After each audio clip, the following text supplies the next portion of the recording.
दोस्तों आज मैं बात करने जा रहा हूँ भारतीय शेयर मार्केट के किंग और वॉरेन बफेट ऑफ इंडिया के नाम से प्रसिद्ध राकेश झुनझुनवाला की, जिन्होंने सिर्फ 5,000 रुपए से शुरुआत की थी और आज के समय में वे करीब 16,000 करोड़ के मालिक बन चुके हैं।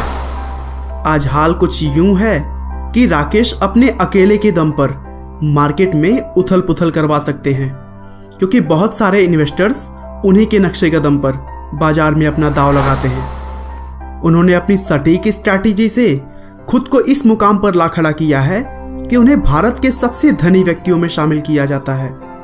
वे मौजूदा समय में भारत के 53वें सबसे धनी व्यक्ति हैं। तो चलिए दोस्तों, बिना आपका ज्यादा समय लिए हम जानते हैं कि आखिर कैसे राकेश झुनझुनवाला ने 5,000 रुपए से 16,000 करोड़ तक का सफर तय किया। राकेश झुनझुनवाला का जन्म 5 जुलाई 1960 को मुंबई के एक मारवाड़ी परिवार में हुआ था। उनके पिता एक इनकम टैक्स ऑफिसर थे, जिन्हें शेयर मार्केट में भी काफी रुचि थी।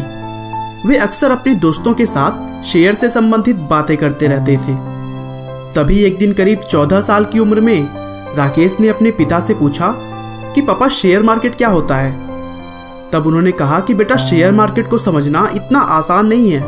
न्यूज़पेपर पढ़ा करो, उसमें हर रोज अलग अलग कंपनियों के बारे में जानकारियां दी होती है। शेयर मार्केट में पैसा इन्वेस्ट करने से पहले हमें कंपनी के उतार चढ़ाव को जानना चाहिए। शेयर मार्केट से संबंधित राकेश की यह पहली सीख थी। धीरे धीरे उम्र बढ़ने के साथ ही साथ राकेश की रुचि भी शेयर मार्केट में बढ़ने लगी।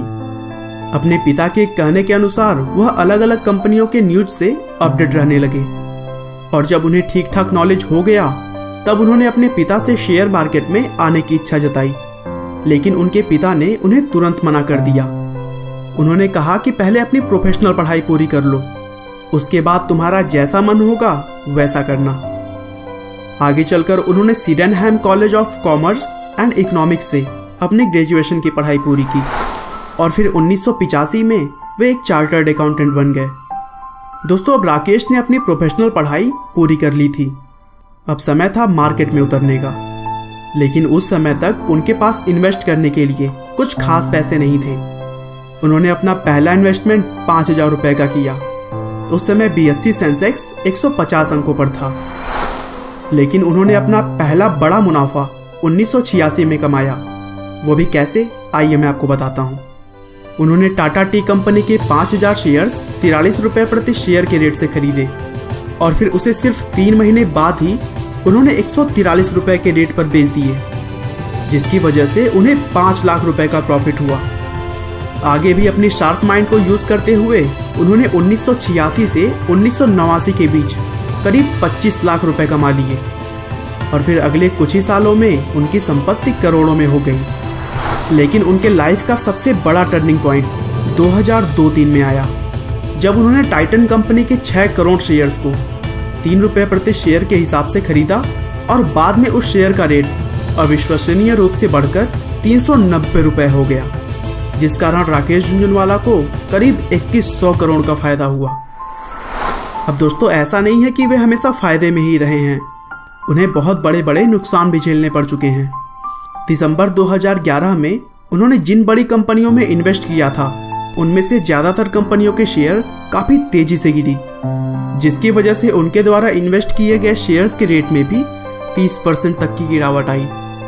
लेकिन उन्होंने अपना दिमाग चलाते हुए फरवरी 2012 में ही उस लॉस को रिकवर कर लिया और अभी हाल ही में नोटबंदी की वजह से भी उन्हें अच्छा खासा लॉस हुआ था। बहरहाल जो भी हो, उतार चढ़ाव भरे सफर को तय करते हुए आज के समय में राकेश झुनझुनवाला की नेटवर्थ करीब 16,000 करोड़ रुपए है और आज वे भारत के 53वें सबसे धनी व्यक्ति हैं। राकेश झुनझुनवाला का एक ही मंत्र है, buy right and hold tight. सही शेयर खरीदें और उसे पेशेंस के साथ होल्ड करें, क्योंकि शेयर मार्केट में अगर आपने जल्दीबाजी दिखाई तो नुकसान तो होना पक्का है। राकेश इन्वेस्टर होने के अलावा एपटेक लिमिटेड और हंगामा डिजिटल मीडिया के चेयरमैन भी हैं और उन्होंने की एंड का इंग्लिश विंग्लिश और समिताभ मूवी को प्रोड्यूस भी किया है। दोस्तों, राकेश झुनझुनवाला जी ने अपनी मेहनत और काबिलियत के दम पर वो मुकाम हासिल कर लिया है कि आज उन्हें किसी परिचय की जरूरत नहीं है। उनकी लाइफ हम सभी के लिए एक प्रेरणा है, और खासकर उनके लिए जिन्हें लगता है कि पैसे के अभाव में वह सफल नहीं हो सकते।